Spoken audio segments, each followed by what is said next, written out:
Bienvenue à tous. Chaque année, le mois de mars est consacré à la sensibilisation à l'endométriose, une maladie qui touche près de 10% de femmes et de filles en âge de procréer à l'échelle mondiale, soit 190 millions de personnes selon l'Organisation mondiale de la santé. Le Gabon n'est pas en marge de cette lutte, le pays étant également touché par cette affection invalidante et encore méconnue du grand public. Quels sont les symptômes? Comment se fait le diagnostic et peut-on en guérir? Pour répondre à ces questions, nous recevons sur ce plateau le professeur Ulysse Minkobam Zaga Minko, qui est gynécologue obstétricien au Centre hospitalier universitaire Mère et Enfants, Fondation Jeanne Ebori. Bienvenue, professeur. Et également le docteur Marcela Bégué, qui, elle, est responsable du comité scientifique d'Endofi Gabon, une association qui lutte contre l'endométriose. Bienvenue, docteur.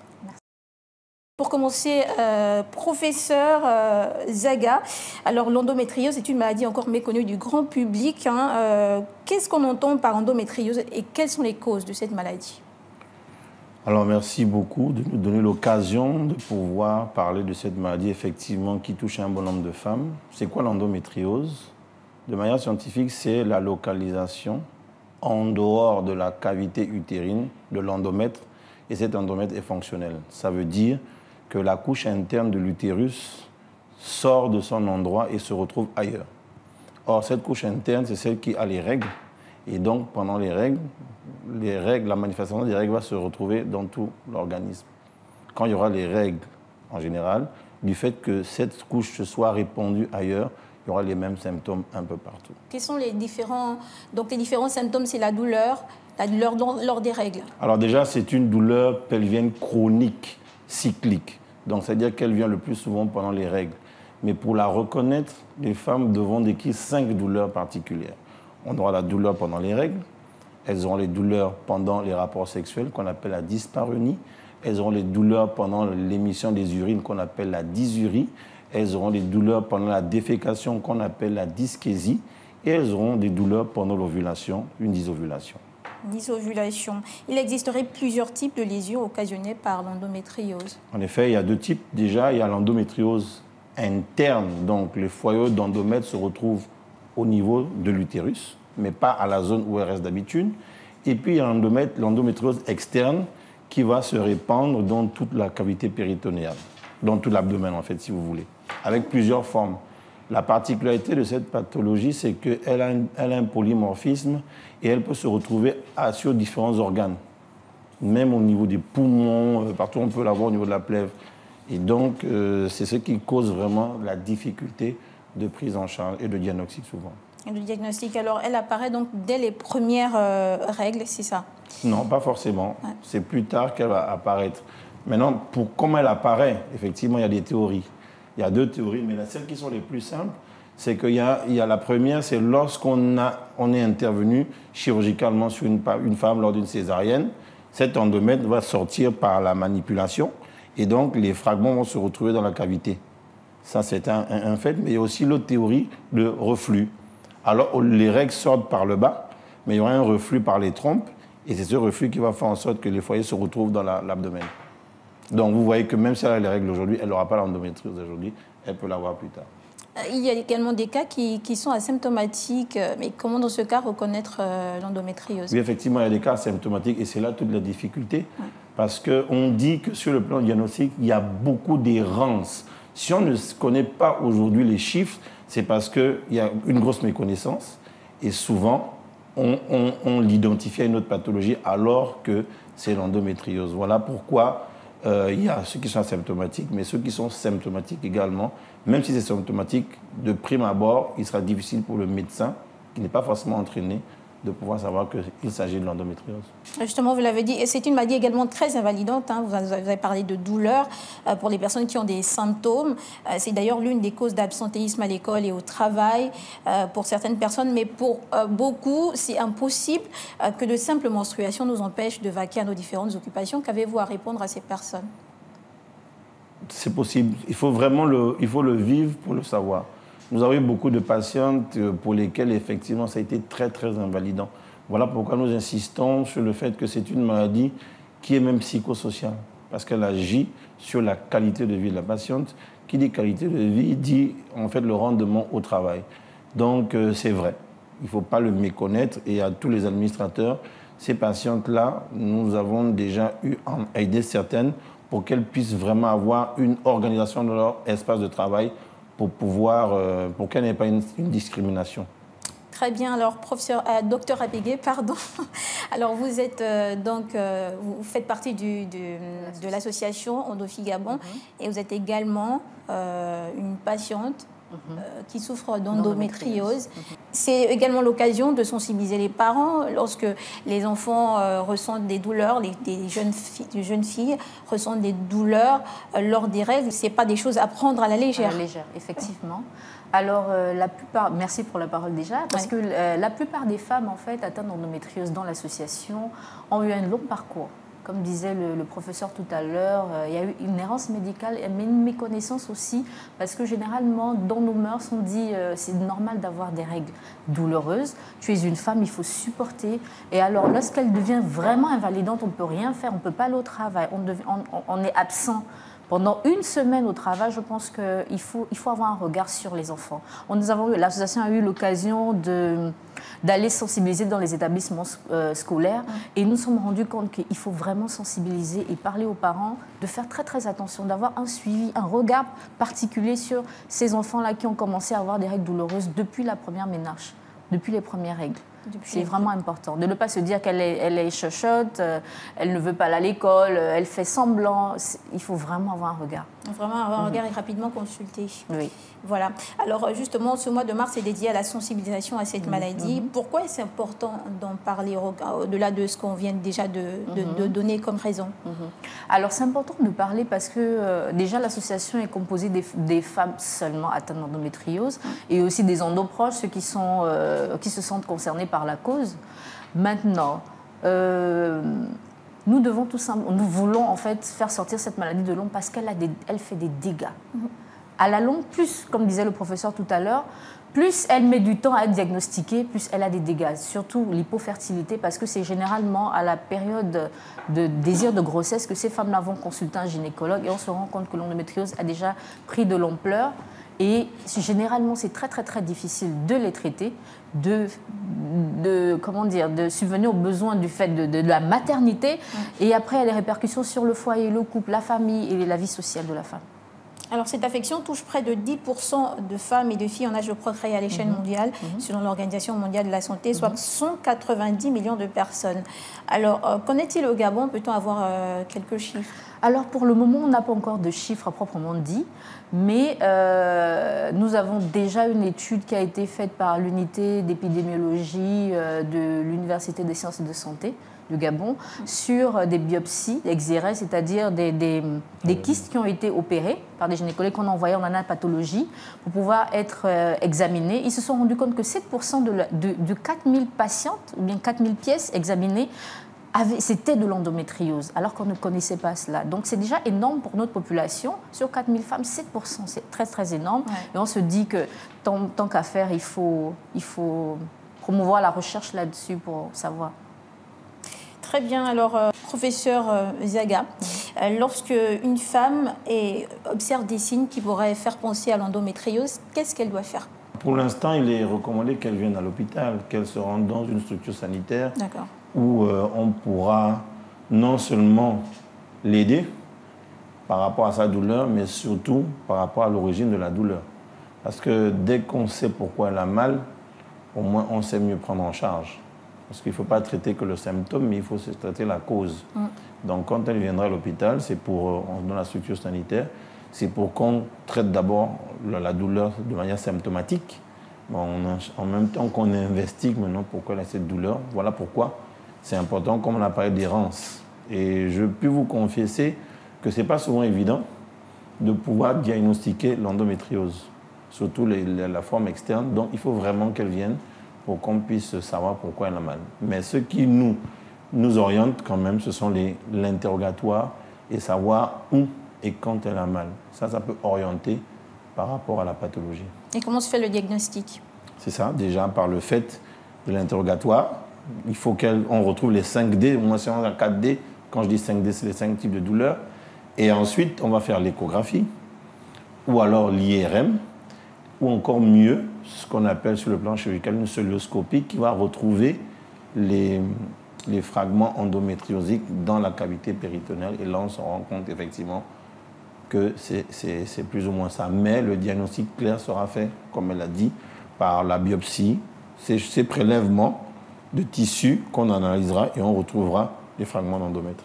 Et la prise en charge, comment ça se passe? Est-ce qu'elle est gratuite pour les personnes peut-être qui sont assurées CNAMGS? Alors là, je regarde l'association. C'est pour cela qu'il y a une association. Oui, justement, c'est la raison de notre combat, en voilà. fait, parce qu'on se dit que cette maladie coûte extrêmement cher pour des personnes qui n'ont pas les moyens. Se rendre à l'hôpital, imaginez une femme qui sera à l'hôpital chaque mois parce qu'elle a des règles, il faut qu'elle soit il faut qu'elle ait des antalgiques par voie veineuse, des autres très très forts, jusqu'à la morphine, par exemple, pour certaines d'entre elles. Et donc, ça a un prix. D'autres sont sous ménopause artificielle pour essayer de leur donner une vie acceptable. Alors, rien que l'injection est déjà à 180 000 francs. C'est pas tout le monde qui peut s'en procurer. Même pour les assurés CNAMGS? Oui. Et donc, on se bat vraiment pour que cette maladie soit reconnue comme affection longue durée, déjà au Gabon. D'abord reconnue et ensuite affection longue durée. Et ensuite promouvoir la recherche pour vraiment savoir quelles sont les origines selon notre contexte. Et aussi, pourquoi pas ajouter la médecine traditionnelle, parce qu'on l'a aussi. Et voilà. Très bien. Je veux quand même ajouter, Oui. la CNAMGS fait son travail. Donc, comme elle a parlé d'injection, c'est vrai qu'on fait une castration pour qu'elle ne ressente plus rien. Mais aujourd'hui, pour une assurée quand même, non, les prix sont diminués. C'est à 80%. L'injection qui a aux alentours de 120 et 100 et quelques est à 27 28 000 francs. Donc, mais il faut encore les avoir, sachant qu'elle va les faire tous les mois. Et celle qui serait à 300 et quelques mille pour 3 mois et à 55 000, il faut encore les avoir parce qu'elle aura tous les 3 mois. Donc vous voyez que, comme elle dit, si elle a vraiment la possibilité de l'inscrire sur les affections à longue durée, ce sera quand même plus... Enfin, ce serait mieux pour les patientes. Très bien, docteur Abégué. Donc, vous avez parlé des défis liés à la prise en charge. Oui. Est-ce que vous faites face à d'autres défis au sein de l'association de Figaro? Oui, déjà, avoir du personnel de santé qualifié, déjà dans le diagnostic de l'endométriose, parce que déjà que c'est une maladie complexe. Et avec tous ces détours et ces complications, le diagnostic d'abord est le premier défi. Le second défi, c'est de faire connaître la maladie. Le troisième défi, tout simplement, c'est la prise en charge de cette pathologie au niveau du Gabon. Et ensuite, prise en charge non seulement du personnel médical, mais aussi psychologique. Et aussi sur le plan de la recherche. C'est les défis que nous faisons. Sur le plan de la recherche. Alors, donc, vous accompagnez ces femmes-là qui vivent ces différentes formes d'endométriose. Comment est-ce que vous les accompagnez? Justement, vous parlez de cet aspect psychologique. Est-ce que c'est difficile au quotidien? Quel est l'apport de l'association dans le quotidien de ces femmes? Alors, c'est très, très difficile de savoir qu'on vit quelque chose qu'on ne comprend pas. Alors, et son conjoint ne comprend pas pourquoi on est toujours mal, pourquoi on a toujours mal à tel endroit, pourquoi on est toujours... D'où déjà mettre un nom sur la pathologie. Parce que beaucoup vivent avec sans savoir qu'elles ont la pathologie, elles sont atteintes d'endométriose. C'est déjà là. Reconnaître et l'acceptation, parce que d'autres refusent et disent, j'ai jamais entendu parler de cette maladie, elle sort d'où? Mais je crois pas. Vous êtes atteinte d'endométriose? Ah non, non, non. Il y a d'autres qui ont fait du déni pendant 15 ans. Et c'est à la fin qu'elles se rendent compte que, mais finalement, j'aurais dû accepter cela et puis commencer mon traitement un peu plus tôt. Et ensuite, on les accompagne généralement sur le plan psychologique. On a des psychologues avec qui nous travaillons, qui nous accompagnent aussi, parce que c'est très, très, très difficile de vivre avec cette pathologie, surtout avec ces différentes formes.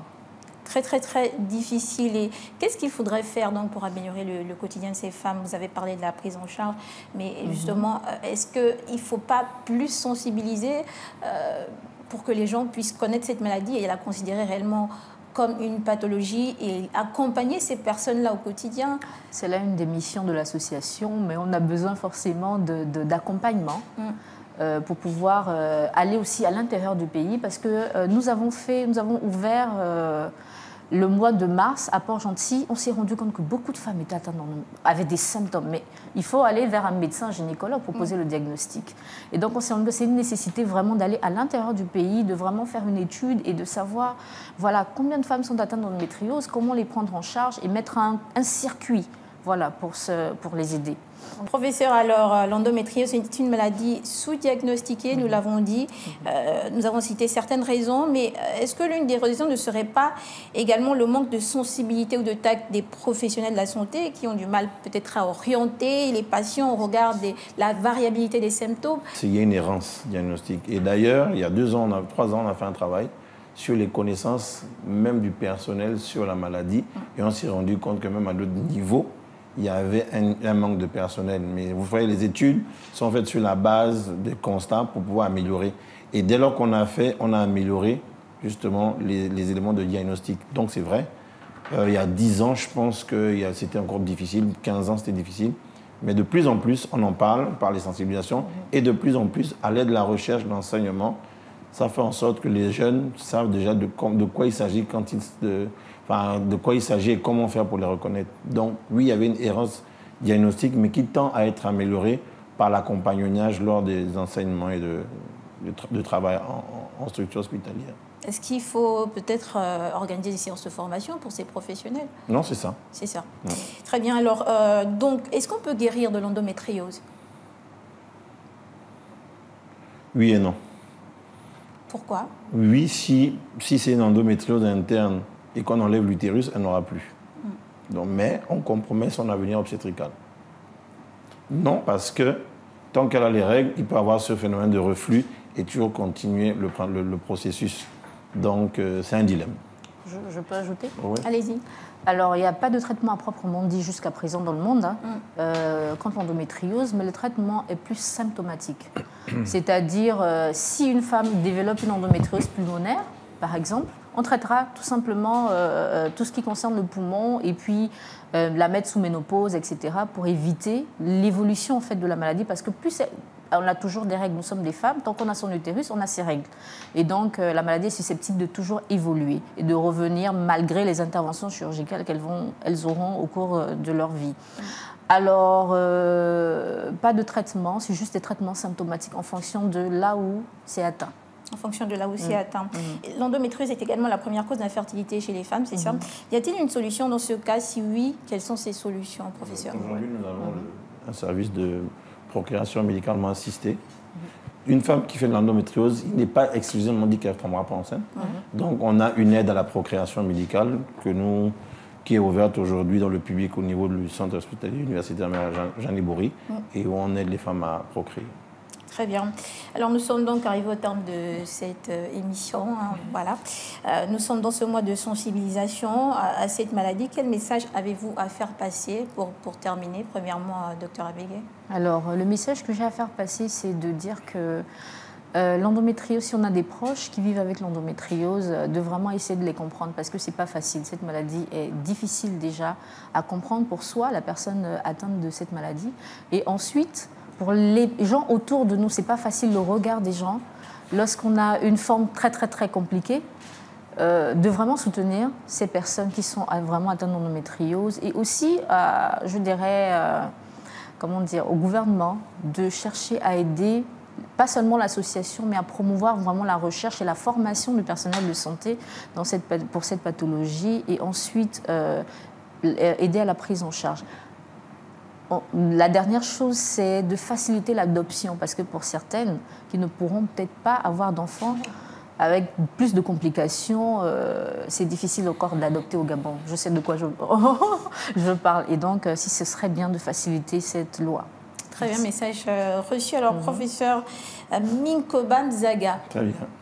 Quel message avez-vous à faire passer au terme de cette émission? émission? En tant qu'enseignant, c'est juste dire que dès qu'on a les 5D, dysurie, douleur à l'urine, à la défécation, pendant les règles, pendant les rapports et pendant les ovulations, que toutes ces femmes qui ressentent ces douleurs viennent nous consulter pour qu'on puisse diagnostiquer l'endométriose. Très bien, merci. Donc, professeur Ulysse Minko Bamzaga Minko, gynécologue obstétricien au Centre hospitalier universitaire Mère et Enfants, Fondation Jean Libory, d'avoir répondu à nos questions. Et merci également à vous, docteur Marcel Abégué, qui est responsable du comité scientifique d'Endofi Gabon, l'association qui lutte contre l'endométriose.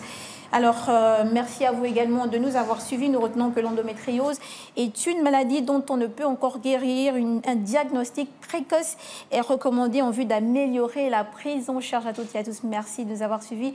À très bientôt sur Gabon 24. Et d'ici là, portez-vous bien.